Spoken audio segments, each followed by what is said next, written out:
Samantala, sumalang naman kahapon sa budget hearing ng Senado ang Department of Finance. Kabilang po sa mga binusisi ng mga senador ay ang issue ng underspending ng gobyerno at ang panukalang tax reduction. Kay Jade Miguel.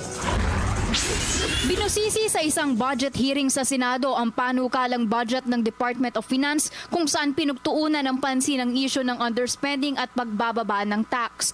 Unang kinwestiyon ni Senador Ralph Recto ang panukala na 30 billion pesos para sa dalawang government banks, ang Land Bank at Development Bank of the Philippines o DBP. Ayon sa Department of Finance, kailangan daw ang naturang halaga ng pondo base sa requirement ng Bangko Sentral. Simple lang to, na 30 billion sinasabi lang gagastusin nila para ibigay sa Land Bank at DBP na maliwanag naman na hindi kailangan.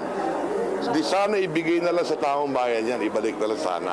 Bukod pa rito, siniguro rin ng mga senador kung magagastos ng Finance Department ang ipinapanukalang pondo, di tulad ng nangyaring underspending kung saan 520 billion pesos ang hindi nagamit. Ayon naman sa Department of Finance at BIR, 30 billion pesos ang mawawala kung ibababa ang buwis.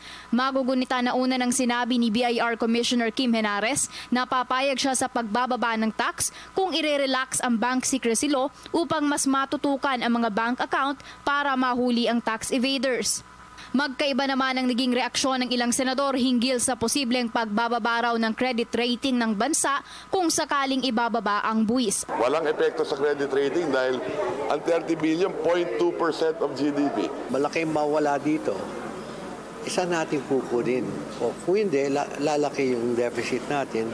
If our deficit goes beyond, say, 2%, the rating agencies will now lower our the grade on our bonds because there's lesser chances of being paid on time. So, it's like maintaining a good credit. Para sa Telebisyon ng Bayan, Jade Miguel.